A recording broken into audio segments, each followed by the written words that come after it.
During the dark night of the 8th of August 1963, a Royal Mail train was traveling from Glasgow to London. In one carriage of this train were bags filled with banknotes, worth nearly £67 million today, or around 800 crore. The train driver, Jack Mills, was driving the engine swiftly through the darkness of the night. Suddenly, at a crossing, a red signal light began to glow. For the driver, this was an abnormal situation because at that time and place, a red signal made no sense. Still, Jack Mills immediately applied the brakes and stopped the train on a deserted stretch of track. For a brief moment, silence spread everywhere. But hidden behind that silence was a master plan that was about to execute one of the greatest robberies of the century. The Great Train Robbery, in which the train itself was looted. Welcome once again to ZMTV's videos. Viewers, this story sounds like something straight out of a movie. But in real life too, robbers carried out a suspense-filled plan and looted millions of pounds from Britain's government train, without firing a single bullet. It all began months earlier when a few well-known London criminals sat together to plan a new operation. Bruce Reynolds, the mastermind of the plan, began designing an extraordinary heist along with his companions. He possessed secret information about Britain's National Postal Service, Royal Mail. This secret was given to him by a senior Royal Mail security officer whose identity was never revealed. The information was that the train traveling from Glasgow to London had a special carriage known as the High Value Packages Coach, or HVP. On a particular day, an unusually large amount of money would be transported in it, and this was the carriage they had to rob.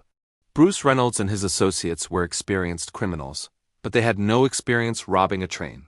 Therefore, they included another London gang in the plan who did have experience with train robberies. This infamous gang was known as the South Coast Raiders. Slowly, the team grew, and more than 15 people became part of the plan. They decided to rob the government train without firing a single shot. But this was no ordinary robbery where you simply stop a train and loot it. Months of planning went into it.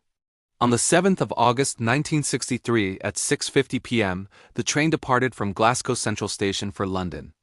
It was scheduled to arrive at London's Euston Railway Station at 4 a.m. the next morning. The train had a total of 12 carriages, and 72 post office staff members were on board to sort mail during the journey. This train was operated specifically to drop parcels and post in different cities. That is why parcels were dropped at various stations without stopping the train. Whenever a station approached, the local post office staff would hang mailbags on special elevated racks. As the train passed the platform, it slowed down slightly, and the onboard staff used a net to catch the hanging bags, while the bags meant to be dropped were released onto the platform while the train was still moving. Through this process, mail was distributed without stopping. The carriage meant to be robbed was not yet attached to the train. That carriage was safely parked at Noon Valley Railway Station. It was the HVP carriage because it usually contained large amounts of cash sent through money orders at that time. In 1960, 3 years before this incident, the Post Office Investigation Branch had instructed that security alarm systems be installed in HVP carriages. In 1961, 3 such carriages were fitted with alarm systems, and older ones without alarms were kept in reserve. But on the day of the robbery, the alarm-equipped HVP carriages were out of service. Therefore, a reserve carriage M3024M, without any security system, was to be used. This was a major tip that the robbers received from a Royal Mail insider. When the train from Glasgow reached Noon Valley Station, railway staff connected the HVP carriage as the second coach behind the engine. This was the first tip. The second tip was even more important. Normally, HVP carriages carried around £300,000. But because the previous week had been a bank holiday weekend, around £3 million was being transported on the robbery day. This coincidence meant 12 times more money was on board, and the alarmless HVP carriage was in use. But for the robbers, this was no coincidence. They had been planning for this day for months. The train left Noon Valley Station with the HVP carriage attached. Night had fully set in, and 58-year-old Jack Mills was driving swiftly toward his destination. Nearby, the gang of robbers lay in ambush in bushes beside the track. Their planning was flawless. Around 3 a.m. on the 8th of August, 1963, one member tampered with the Sears crossing signal. He blocked the green light with a glove and powered the red light using a battery. Then everyone hid and waited. When the train approached Sears crossing, the red signal shocked the driver, as Royal Mail trains were never stopped there. Still, Jack Mills applied the brakes and stopped exactly at the signal. Silence followed.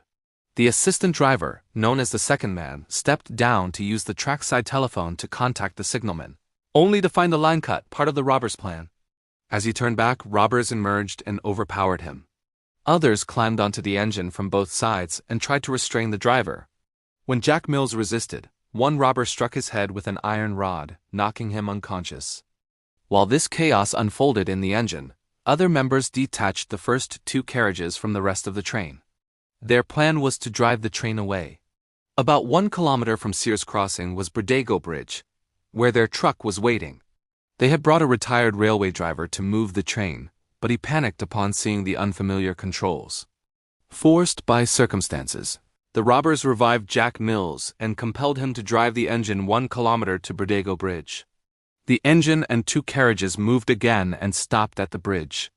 The staff in the remaining carriages had no idea what was happening. At Glasgow Bridge, the robbers broke into the HVP carriage, injured 5 staff members, tied them face down, and began the operation. Inside were 128 mail bags filled with cash, £1 notes, £5 notes, and 10-shilling notes, weighing about 2.5 tons. With only 15 minutes, they formed a human chain and loaded 120 bags into the truck, leaving 8 behind due to lack of time. The plan worked perfectly, except for one mistake that later led to their capture. A robber warned the tied staff not to move for 30 minutes. They escaped using an Austin Lodestar truck and 2 Land Rovers bearing the same fake number plate BMG 757. After 45 minutes at 4:30 a.m., they reached their hideout near Oakley Village, 43 kilometers away, listening to police chatter on VHF radio. They celebrated, even playing Monopoly with real money. But their joy was short-lived.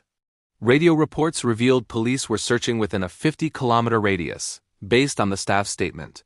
Panicking, they advanced their escape plan, divided the stolen £2.5 million, cleaned fingerprints, and assigned one man to burn the hideout.